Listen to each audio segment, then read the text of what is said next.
रामपुर के अंबेडकर पार्क में राष्ट्रीय चौकीदार सेवा समिति के अध्यक्ष अनूप त्रिपाठी ने चौकीदारों के साथ की बैठक। आपको बताते चले 6 अप्रैल दिन रविवार समय 1 बजे राष्ट्रीय चौकीदार सेवा समिति के राष्ट्रीय अध्यक्ष अनूप त्रिपाठी रामपुर पहुंचे हैं, जहां उन्होंने स्थानीय चौकीदारों के साथ एक महत्वपूर्ण बैठक की। इस बैठक का आयोजन चौकीदारों के कल्याण और उनकी समस्याओं पर चर्चा करने के उद्देश्य से किया गया है।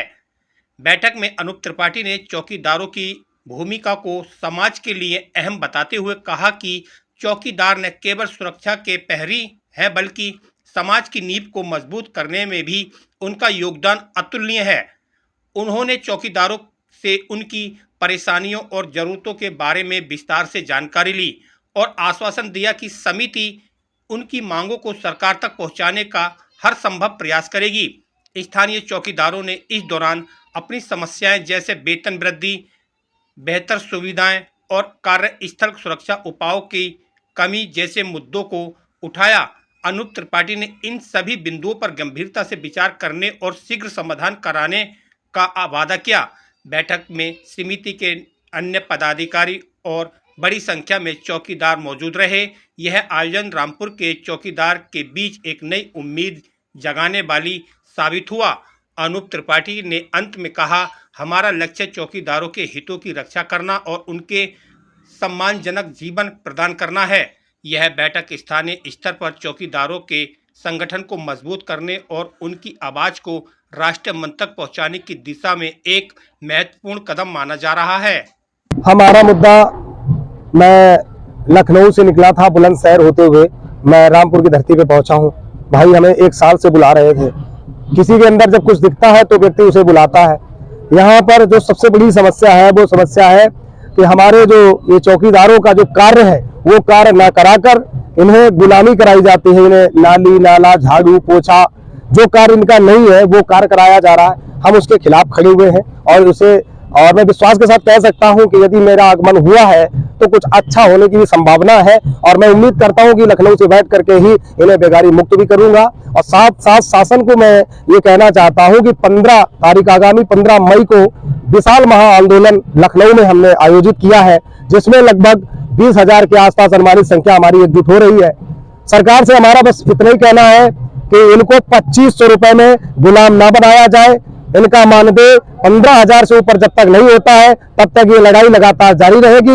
यदि सरकार ने 2027 से पहले इनका अगर सम्मान नहीं किया तो 2027 में 68,000 हमारे चौकीदार 68,000 गांव को एकदम से नष्ट नाबूद ऐसा करवाएंगे कि ना तो सरकार रहेगी और जो भी सरकार रहेगी वो इनके हित की रहेगी। ये सबसे बड़ी कमी है। कहते हैं कि जब आदमी जागरूक नहीं होता है, जैसे अगर आप जंगल की बात करें, जंगल में हमेशा शेर ही जागरूक हुआ करते हैं, गीदड़ और ये जो गधे होते हैं कभी भी ऐसे लोग जागरूक नहीं हुआ करते। मैं उनको बस एक ही बात कहना चाहता हूं कि यदि उनके अंदर जागरूकता नहीं है तो वो चूड़ियां पहन के घर बैठे, लेकिन ये जो मर्द हमारे साथ शेर ये खड़े हैं, अगर 100 लोगों की संख्या में, इन 100 लोगों को लेकर के भी रामपुर में हम तहलका मचाएंगे। जैसा नौकर थानेदार, जैसा नौकर चौकीदार, जैसा नौकर थानेदार, जैसा नौकर चौकीदार, जैसा नौकर थानेदार, जैसा नौकर चौकीदार। अन्नू भैया, अन्नू भैया, अन्नू भैया संघर्ष करो, हम तुम्हारे साथ हैं, अन्नू भैया संघर्ष करो। हम तुम्हारे साथ हैं। एक चीज और मैं बोलना चाह रहा हूँ, एक सेकंड, अब बोलिए। अगर मैं आपको भी एक चीज अगर दिखाऊंगा तो शायद आपको भी अचंभा होगा। हमारे साथ राम निवास जी हैं, जिन्होंने राष्ट्रपति पदक तक जीता है, MBA किए हैं, 2500 की नौकरी कर रहे हैं। आप इसे क्या कहेंगे? दुर्भाग्य ही कहेंगे कि आज योगी जी की सरकार है, पढ़ा लिखा युवक, पढ़ा लिखा व्यक्ति और जिसको ऐसा पद मिला हो, उसके बाद भी आज कहीं ना कहीं बेरोजगार है। और क्यों है आप इसे ही पूछिए। इनके अंदर भी एक ज्वाला और क्रांति है कि ये जो असहाय लोग हैं इनकी जीत हो सके और इनके घर में रोटियां चल सके। क्या 40-50 हजार की नौकरी ये प्राइवेट नहीं कर सकते? कर सकते हैं, लेकिन इनकी लड़ाई लड़ने के लिए अहम भूमिका निभा रहे हैं। तो मैं चाहूंगा कि रामनिवास जी आप अपने बारे में थोड़ा बता दें।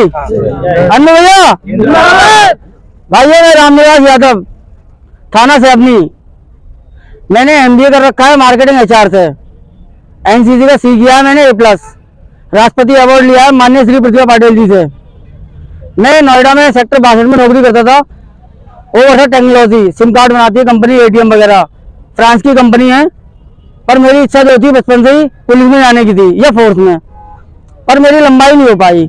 मैं पहलवान भी था स्टेट लेवल का, स्विमर भी हूँ, तैराक, लेकिन इन 17,000 लोगों को देख के लगा मुझे कुछ ना कुछ करना चाहिए, क्योंकि एक अंग्रेजी शासन के टाइम पे लगे हुए हैं, जब पुलिस की या चौकीदार की तनख्वाह में मात्र 1-2 रुपए का अंतर हुआ करता था, तो इनके साथ इतना भेद क्यों हो रहा है।